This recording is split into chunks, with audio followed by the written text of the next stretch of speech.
আসসালামু আলাইকুম। আজকে আমি আপনাদেরকে কাকচি মাছ দিয়ে মজাদার একটি রান্না করে দেখাবো। কাকচি মাছের চচ্চড়ি বা কুইক মিল তৈরি করে দেখাচ্ছি। ছোট মাছের চচ্চড়ি রান্না করতে কিন্তু অনেকেই ভয় পান। কারোর ক্ষেত্রে মাছ ভেঙে যায় তো সবজি গলে না। এই ধরনের সমস্যা থেকে সমাধান পেতে আজকে আমি পারফেক্ট উপায়ে মাছ ভেঙে যাওয়ার ছাড়াই কাকচি মাছের চচ্চড়ি বা কুইক মিল তৈরি করে দেখাচ্ছি। আমি একটি পরিষ্কার হাঁড়ি নিয়েছি। এই হাঁড়ির ভিতরেই আমি কাকচি মাছগুলোকে ভালোভাবে ম্যারিনেট করে তারপরে এটা চুলায় বসিয়ে দিব। এই পরিষ্কার হাঁড়ির ভিতরে এখন আমি প্রথমে দিয়ে দিব 250 গ্রাম পরিমাণ পরিষ্কার পানি দিয়ে ধুয়ে নেওয়া কাকচি মাছ। আমরা সবাই জানি কাকচি মাছ কিন্তু শিশুর দৃষ্টিশক্তি বাড়াতে অনেক বেশি সহায়তা করে এবং বুদ্ধির বিকাশেও অনেক গুরুত্বপূর্ণ ভূমিকা রাখে। আরও নানান ধরনের জটিলতা থেকে আমাদেরকে খুব দ্রুত মুক্তি পেতে সাহায্য করে। কাকচি মাছের গুণাগুণ ও পুষ্টির কথা বলে শেষ করা যাবে না, তবে চলুন আগে রেসিপিটি শিখে নেই। মিডিয়াম সাইজের একটি আলু মিহি কুচি করে কেটে নিয়ে দিয়ে দিচ্ছি। ঠিক আলু ভাজি করে আমরা যেভাবে আলুটি কুচি করি ওরকম করে কুচি করে নেবেন।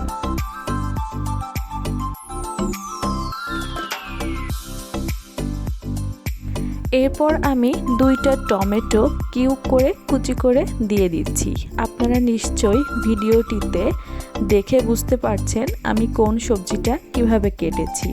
এখন আমি দিয়ে দিচ্ছি 1.25 কাপ পরিমাণ পেঁয়াজ কুচি। পেঁয়াজের পরিমাণটা এই রেসিপিতে অনেক বেশি লাগে। বলতে গেলে মাছের পরিমাণের সমান পেঁয়াজের পরিমাণটা দিলে ছোট মাছের চচ্চড়ি, স্পেশালি কাকচি মাছের চচ্চড়ি খেতে অনেক বেশি সুস্বাদু হয়। দিয়ে দিলাম 4-5টা কাঁচা মরিচ মাঝখান থেকে ফালি করে। 1 চা চামচ পরিমাণ রসুন বাটা দিয়ে দিচ্ছি। 1 চা চামচ পরিমাণ আদা বাটা দিয়ে দিচ্ছি।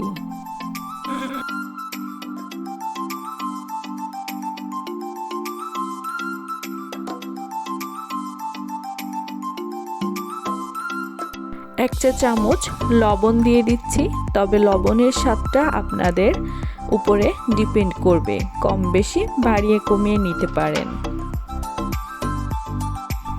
এখন দিয়ে দিচ্ছি 1 চা চামচ পরিমাণ শুকনা মরিচের গুঁড়া,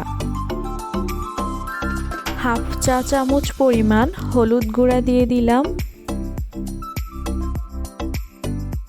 1 চা চামচ পরিমাণ ধনিয়ার গুঁড়া দিয়ে দিচ্ছি। তেলে নেয়া ভাজা জিরার গুঁড়া দিয়ে দিলাম হাফ চা চামচ পরিমাণ।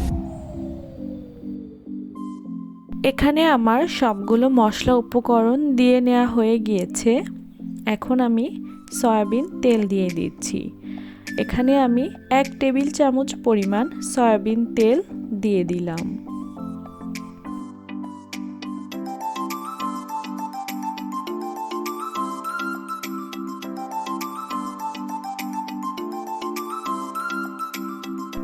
এখন এই কাজটি খুব সাবধানে হাতের সাহায্যে করে নিচ্ছি। আলতোভাবে সবগুলো উপকরণ এবং তেল আমি এই মাছ, আলু এবং টমেটোর সাথে খুব ভালোভাবে মাখিয়ে নিচ্ছি। তবে খেয়াল রাখতে হবে মাছগুলো যেন ভেঙে না যায়। খুব আলতোভাবে হাত দিয়ে এগুলাকে মাখিয়ে নেওয়ার চেষ্টা করবেন।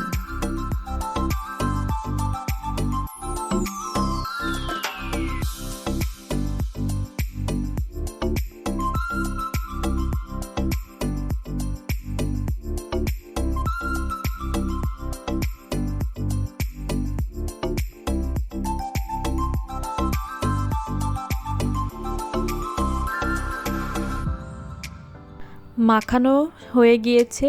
এখন হাতে যে মশলা উপকরণগুলো লেগে রয়েছে এগুলা আমি 1 কাপ পরিমাণ পানি দিয়ে এটার ভিতরে ধুয়ে নিচ্ছি, যাতে পানিগুলা থেকে খুব ভালোভাবে সিদ্ধ হতে পারে।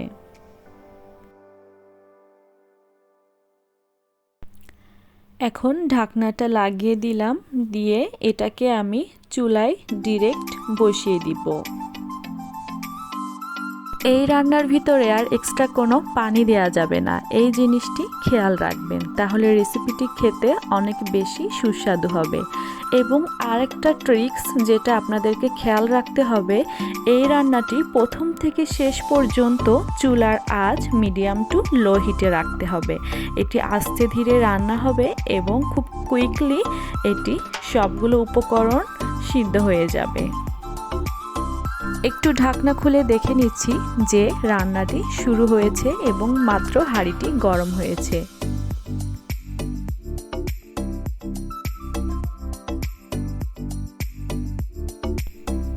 পনেরো থেকে 20 মিনিট পর আমি ঢাকনা খুলে দেখছি আলু এবং টমেটো থেকে পানি বের হয়েছে এবং আমি যে এক্সট্রা পানি দিয়েছিলাম 1 কাপ, সেটা খুব ভালোভাবে এগুলাকে সিদ্ধ হতে সহায়তা করবে। একটা হাতা দিয়ে এগুলোকে আলতোভাবে উল্টিয়ে দিচ্ছি, খেয়াল রাখতে হবে মাছটা যেন ভেঙে না যায়।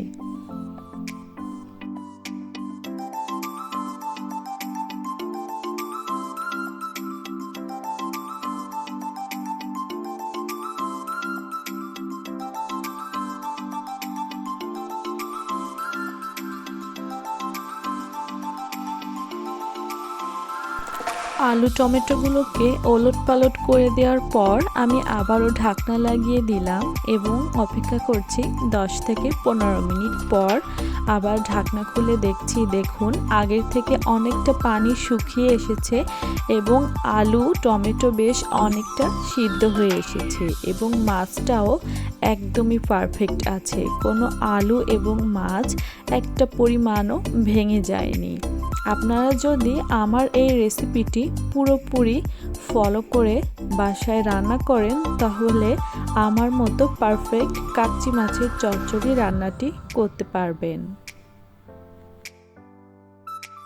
নিচে অল্প সামান্য একটু পানি রয়ে গিয়েছে, এজন্য আমি ঢাকনা দিয়ে আবারও ঢেকে রাখছিলাম এবং চুলার আঁচটি একদম লো হিটে করে দিয়েছি এবং দেখুন সামান্য যেটুক পানি রয়েছে সেটুক টেনে নিচ্ছে এবং দেখুন এ পর্যায়ে অনেক পানি কমে গিয়েছে এবং আমার রান্নাটা একদম কমপ্লিট হয়ে গিয়েছে। আপনারা একটি আলু চাপ দিয়ে দেখলে বুঝতে পারবেন আলুটি পুরোপুরি গলে গেলে রান্নাটি শেষ হয়ে যাবে। সবশেষে উপরে আমি পরিমাণ মতো ধনিয়া পাতা অ্যাড করে দিচ্ছি। ধনিয়া পাতা অ্যাড করে দেওয়ার পরে চুলার আঁচটি একদম বন্ধ করে দিয়ে কিছুক্ষণ ঢাকনা দিয়ে 5 মিনিট চুলার উপরে রেখে দিব এবং গরম ভাতের সাথে এই রেসিপিটি কাচ্চি মাছের চচ্চড়ি গরম গরম পরিবেশন করবেন। এটি খেতে অনেক বেশি সুস্বাদু হবে, স্পেশালি সেহরিতে এই রেসিপিটি খেতে কিন্তু খুবই মজা লাগে। রেসিপিটি ভালো লাগলে বাসায় ট্রাই করবেন। আল্লাহ হাফেজ। আসসালামু আলাইকুম।